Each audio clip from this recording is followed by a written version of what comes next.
നമസ്കാരം. തെന്നിന്ത്യയിൽ നിരവധി ആരാധകരുള്ള ഗായികയാണ് സുജാത മോഹൻ. ഇവരുടെ കുടുംബവിശേഷങ്ങളെല്ലാം തന്നെ വളരെ പെട്ടെന്നാണ് വൈറലായി മാറാറുള്ളത്. മാത്രമല്ല സുജാത മോഹന് നിരവധി ആരാധകരാണുള്ളത്. സുജാത മോഹന്റെ വാർത്തകളെല്ലാം കേൾക്കാൻ കാത്തിരിക്കുകയാണ് ആരാധക ലോകം. പ്രായത്തെ വെല്ലുന്ന സൗന്ദര്യമുള്ള നടീനടന്മാരെ എല്ലാവരും പ്രശംസിക്കാറുണ്ട്. മമ്മൂട്ടി, നദിയ മൊയ്തു, മഞ്ജു വാര്യർ, ശില്പ ഷെട്ടി എന്നിങ്ങനെ മുൻനിര നായകന്മാർ പ്രായത്തെ വെല്ലുന്ന സൗന്ദര്യം കൊണ്ട് പലപ്പോഴും ജനങ്ങളെ അമ്പരപ്പിച്ചിട്ടുണ്ട്.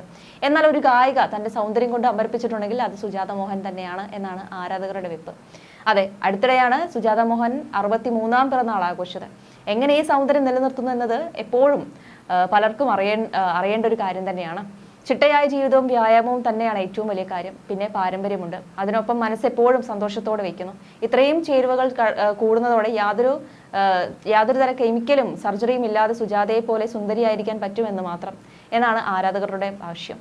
എന്തായാലും സുജാത മോഹൻ എന്നാൽ പാട്ടുകളെ പ്രണയിക്കുന്നവർക്ക് ഒരു വികാരമാണ്. 2000-ത്തിലധികം പാട്ടുകൾ വിവിധ ഭാഷകളിലായി പാടിയിട്ടുള്ള സുജാത മോഹൻ അതിന്റെയൊക്കെ ഇരട്ടിയിലധികം സ്റ്റേജ് പെർഫോമൻസുകളും നടത്തിയിട്ടുണ്ട്.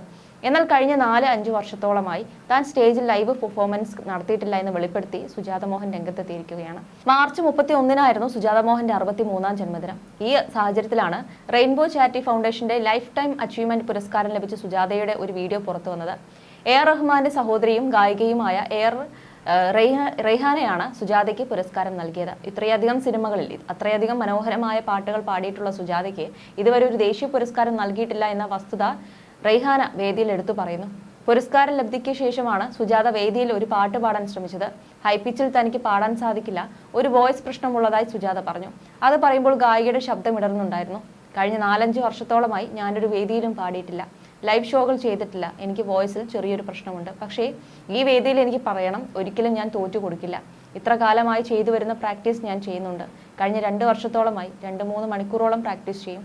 പക്ഷെ ഇന്ന് കിട്ടിയ ഈ ഇൻസ്പിറേഷനിൽ തീർച്ചയായും ഞാനത് കൂടുതൽ സമയം ചെയ്യുമെന്നും തിരിച്ചു വേദിയിൽ വീണ്ടും പാടുമെന്നും ഉറപ്പ് നൽകുന്നു എന്നാണ് സുജാത പറഞ്ഞത്.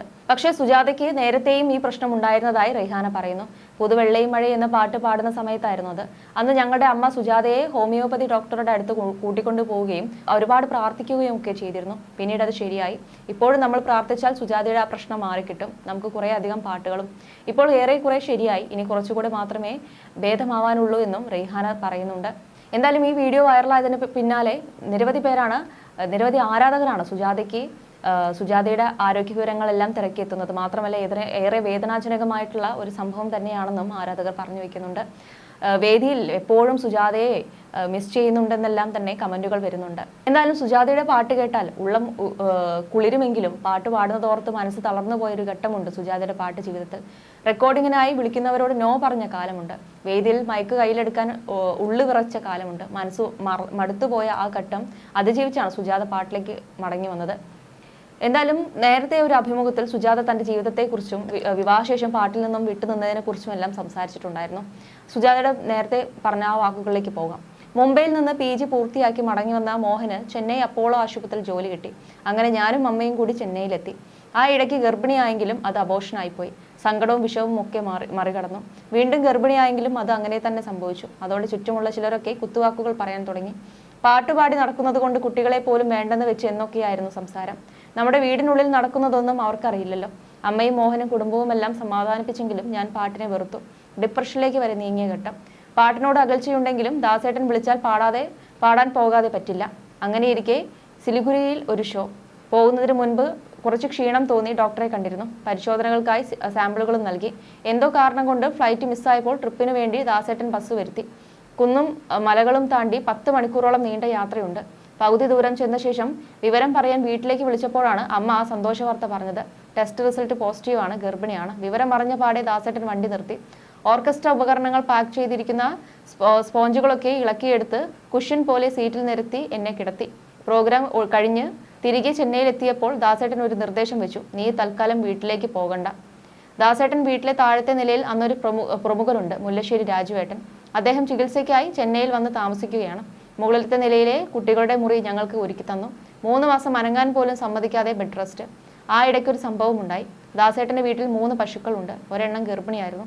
ആ പശുവിന്റെ ഗർഭം അലസിപ്പോയി. ദൈവം എനിക്ക് വേണ്ടി ഇടപെട്ടതാണ് എന്നാണ് തോന്നിയത്. 3 മാസത്തിന് ശേഷം വീട്ടിലേക്ക് വന്നെങ്കിലും ആരോഗ്യ പ്രശ്നങ്ങൾ കാരണം 9 മാസം വരെയും ഡോക്ടർ ബെഡ് റെസ്റ്റ് നിർദ്ദേശിച്ചു.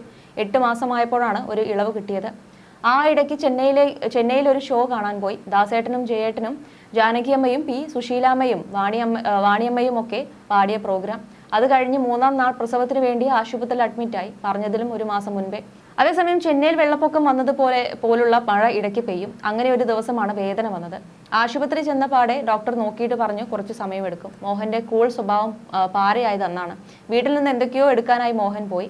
വേദന കൂടി പ്രസവം അടുക്കാറായിട്ട് മോഹൻ വരുന്നില്ല. മെയിൻ ഡോക്ടറെ കൂട്ടി വരാൻ മോഹനോട് പറയാമോ എന്ന് അവർ ചോദിച്ചതോടെ 100 വട്ടമെങ്കിലും അമ്മ വീട്ടിലേക്ക് ഫോൺ ചെയ്തു. പക്ഷേ ബെല്ലടിക്കുന്നതല്ലാതെ ആരും ഫോൺ എടുക്കുന്നില്ല. എന്തു ചെയ്യുമെന്നൊരു നിശ്ചയവുമില്ല. പെട്ടെന്ന് അമ്മ പ്രഭ ചേച്ചിയെ വിളിച്ചു. ചേച്ചി കാർ എടുത്ത് ഓടി വന്ന് വഴിയിലെല്ലാം വെള്ളമാണ്. അതിനിടയിലൂടെ പോയി ഡോക്ടറെ കൂട്ടിക്കൊണ്ട് ആശുപത്രിയിലെത്തി. അപ്പോഴും വീട്ടിൽ ബെല്ലടിക്കുന്നതല്ലാതെ മോഹന്റെ വിവരമൊന്നുമില്ല. പ്രസവത്തിന് തൊട്ടു മുൻപ് മോഹൻ ആശുപത്രിയിലെത്തി. ടി വിയിൽ ഇന്ത്യയുടെ ക്രിക്കറ്റ് മത്സരം കണ്ടിരിക്കുന്നതിനിടെ ഫോൺ ബെല്ലടിച്ചത് അറിഞ്ഞില്ലത്രേ. അന്നും ഇന്നും മോഹനോട് വഴക്കിടുന്നത് വിളിച്ചാൽ ഫോൺ എടുക്കാത്തതിനാണ്. ചെന്നൈയിൽ ഏത് പരിപാടി നടന്നാലും മോഹൻ പോകും. പ്രോഗ്രാം കഴിഞ്ഞ് അവരോടൊപ്പം ഭക്ഷണം കഴിക്കാൻ പോകുന്നതൊക്കെ വലിയ ഹരമാണ്. കല്യാണം കഴിഞ്ഞ് ഏതാണ്ട് 1 വർഷം കഴിഞ്ഞ സമയം. രാത്രി 2 മണിയായിട്ടും മോഹനെ കാണുന്നില്ല.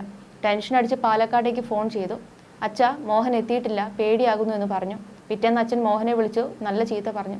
അതിനുശേഷം രാത്രി വൈകുമെങ്കിൽ മോഹൻ ഉറപ്പായും വിളിച്ചു വിവരം പറയും. ശ്വേത എന്നത് റഷ്യൻ പേരാണ്. അതിനെ കുറിച്ച് അഭിപ്രായം ചോദിച്ചപ്പോൾ ദാസേട്ടനാണ് പറഞ്ഞത് ശ്വേത എന്നാൽ സരസ്വതി എന്നും അർത്ഥമുണ്ടെന്ന്. അങ്ങനെ ആ പേരിട്ടു. ദാസേട്ടന്റെ വീട്ടിൽ വലിയൊരു പിയാനോ ഉണ്ട്. ശ്വേത കുട്ടിയായിരിക്കുമ്പോൾ അവളെ മടിയിലിരുത്തി ദാസേട്ടൻ പിയാനോ വായിച്ചു കൊടുക്കും. സ്വരസ്ഥാനം കൃത്യമായി അവൾ പാടുന്നത് കണ്ട് ദാസേട്ടനാണ് പറഞ്ഞത് ശ്വേതയ്ക്ക് പാട്ടിൽ നല്ല ബോധ്യമുണ്ടെന്ന്. 6-ാം വയസ്സിൽ TK പട്ടമ്മാളാണ് ശ്വേതയ്ക്ക് സ്വരങ്ങൾ പറഞ്ഞു കൊടുത്ത ആദ്യ ഗുരു. ഗർഭിണിയായിരിക്കുമ്പോൾ കുഞ്ഞിന് വേണ്ടി പാട്ടുകൾ പാടി കൊടുക്കുമായിരുന്നു. ബെഡ് റെസ്റ്റ് ആയിരുന്ന കാലത്താണ് ഹിന്ദുസ്ഥാനി സംഗീതം പഠിച്ചത്. കുൽക്കർണി മാഷ് വീട്ടിൽ വന്ന് പഠിപ്പിക്കുകയായിരുന്നു. സിനിമയിലും വേദിയിലുമൊക്കെ പാടാൻ പലരും വിളിച്ചെങ്കിലും പോകാൻ അപ്പോഴൊന്നും മനസ്സ് വന്നില്ല. പ്രിയദർശനാണ് നിർണായക ഇടപെടൽ നടത്തിയത്. ആ ഇടയ്ക്ക് പ്രിയേട്ടൻ മോഹനെ വിളിച്ചു. എന്താണ് സുജാതയെ പാടാൻ അനുവദിക്കാത്തത് എന്നായിരുന്നു ചോദ്യം. മോഹൻ പറഞ്ഞിട്ടാണ് ഞാൻ പാട്ട് നിർത്തിയതെന്നാണത്രേ അവരൊക്കെ കരുതിയത്. കല്യാണം കഴിച്ചത് തന്നെ പാടുന്നത് കൊണ്ടാണ്. ഇപ്പോഴിതാ പാടുന്നില്ല എന്ന് പറഞ്ഞിരിക്കുന്നു. നിങ്ങൾക്ക് പറ്റുമെങ്കിൽ പാടിപ്പിക്കൂ എന്നായിരുന്നു മോഹന്റെ മറുപടി. ഞാൻ പാടാത്തതിൽ ഏറ്റവും വിഷമം മോഹനായിരുന്നു. അങ്ങനെ പ്രിയൻ കാണാൻ വന്നു. ഈശ്വരൻ തന്ന വരം വേണ്ടെന്ന് വെക്കരുത് എന്ന് പറഞ്ഞ് നിർബന്ധിച്ചു. അങ്ങനെയാണ് കടത്തനാടൻ അമ്പാടിയിൽ പാടിയത്. നാളെ അന്തി മയങ്ങുമ്പോൾ എന്ന പാട്ട്. അതിന്റെ റെക്കോർഡിങ്ങിനാണ് ശ്രീകുട്ടനെ ആദ്യമായി കാണുന്നത്, അതായത് MG ശ്രീകുമാറിനെ. അതിന് പിറകെ പാടിയ ചിത്രത്തിലെ ദൂരക്കിഴക്കുതിക്കും എൻ്റെ 2-ാം വരവും ശ്രീകുട്ടന്റെ സ്ഥാനവും ഉറപ്പിച്ചു. വന്ദനം, ഒരു മുത്തശ്ശിക്കഥ, പ്രിയദർശന്റെ സിനിമകളിലെല്ലാം ഞങ്ങൾക്ക് ഹിറ്റ് പാട്ടുകളായിരുന്നു. കമൽ സാറും സിബി മലയിൽ സാറും ലാൽ ജോസുമാണ് പിന്നെ സ്നേഹത്തോടെ ഓർക്കുന്ന പേരുകൾ. സലിൽദായുടെ നന്മ ചേരും അമ്മ, തുമ്പി തുമ്പി തുള്ളാൻ വായോ ഒക്കെ വളരെ ചെറിയ പ്രായത്തിൽ പാടിയതാണ്. അതൊന്നും അത്ര ഓർമ്മ പോലുമില്ല. കൊച്ചുകുട്ടികളെ പാട്ട് പഠിപ്പിച്ചാൽ തത്തമ്മയെ പൂച്ച പൂച്ച എന്ന് തിരികെ പാടും പോലെയായിരുന്നു അതെല്ലാം. കല്യാണം കഴിക്കുമ്പോൾ ഇനി പാടേണ്ട എന്ന് പറഞ്ഞാൽ പാട്ട് നിർത്തണം എന്ന് വരെ അന്ന് തീരുമാനിച്ചിരുന്നു. കല്യാണത്തിന് മുൻപും ഒറ്റയ്ക്ക് എവിടെയും പോയിട്ടില്ല. കല്യാണം കഴിഞ്ഞ് എവിടെ പോയാലും മോഹൻ കൂട്ടുവരും. ഒരു കൂട്ടാണ് ഇവിടെ വരെ എത്തിച്ചത്. എല്ലാ പാട്ടുകാരെയും മോഹൻ അറിയാം. അന്ന് വരെ കേട്ടിട്ടില്ലാത്ത പാട്ടുകാരെ വരെ പരിചയപ്പെടുത്തിയത് മോഹന്റെ പാട്ട് കളക്ഷനാണ്. ജീവിതം വളരെ ലൈറ്റായി എടുത്തതും മോഹന്റെ കൂടെ കൂടിയ ശേഷമാണ്. അതുകൊണ്ട് തന്നെ 2-ാം വരവിൽ പാടിയ പാട്ടുകളാണ് പ്രൊഫഷണൽ ഗായികയായി ഞാൻ എന്നെ തന്നെ വിലയിരുത്തുന്നത്. ആ വരവിൽ ചിത്രഗായികയായി പേരെടുത്തിരുന്നു. ജാനകിയമ്മയും സുശീലാമ്മയും ഒക്കെ പതിയെ പാട്ട് കുറച്ചു. ചിത്രയ്ക്കൊപ്പം നിലനിൽക്കണമെങ്കിൽ ചിത്ര പാടുന്നതിൽ നിന്ന് വ്യത്യസ്തമായി പാടണമെന്നും തോന്നി. വാക്കുകളുടെ എക്സ്പ്രഷനിലും വരികളുടെ ഭാവത്തിലും ആലാപന രീതിയിലുമൊക്കെ ശ്രദ്ധിക്കാൻ തുടങ്ങി. എൻ്റെ ശബ്ദത്തിന്റെ കരുത്ത് മനസ്സിലാക്കാൻ സഹായിച്ചത് AR റഹ്മാനാണ്. ആത്തങ്കര മനമേ, പോരാളി പൊന്നിത്തായി ഒക്കെ എൻ്റെ ഐഡന്റിറ്റി ഉള്ള പാട്ടുകളാണ്. വിദ്യാസാഗറാണ് എടുത്തു പറയേണ്ട മറ്റൊരാൾ. എൻ്റെ എല്ലാമല്ലേ ഒക്കെ രസിച്ച് പാടിയ പാട്ടുകളാണ്. ഔസേപ്പച്ചൻ ചേട്ടൻ ഒരു പൂവിനെ നിശാശലഭം എടുത്തു പറയേണ്ട പാട്ടാണ്. എൻ്റെ ശബ്ദം ഏറ്റവും നന്നായി ഉപയോഗിച്ച മറ്റൊരാൾ M ജയചന്ദ്രനാണ്. ശബ്ദത്തിൻ്റെ പല മോഡുലേഷനുകളിൽ കുട്ടൻ എന്നെ പാടിച്ചു. താരതമ്യം ഇപ്പോഴുമുണ്ട്. ഇപ്പോഴത് സോഷ്യൽ മീഡിയയിൽ ഫാൻസ് തമ്മിലാണ് മാത്രം. ചിത്രയും എന്നെയും തമ്മിലുള്ള താരതമ്യം ഇപ്പോഴുമുണ്ട്. ഇപ്പോഴത് സോഷ്യൽ മീഡിയയിൽ ഫാൻസ് തമ്മിലാണെന്ന് മാത്രം. പക്ഷേ പ്രായം കൂടുന്തോറും ഞാനും ചിത്രയും തമ്മിലുള്ള അടുപ്പം കൂടിക്കൂടി വരുന്നതേ ഉള്ളൂ. 2 പേർക്കും ഇത്രമാത്രം വളരാനായത് എതിരെ നിൽക്കാൻ ഒരാളുള്ളത് കൊണ്ടാണെന്ന സത്യം ആർക്കും മായ്ക്കാനാകില്ല എന്നാണ് സുജാത പറഞ്ഞത്.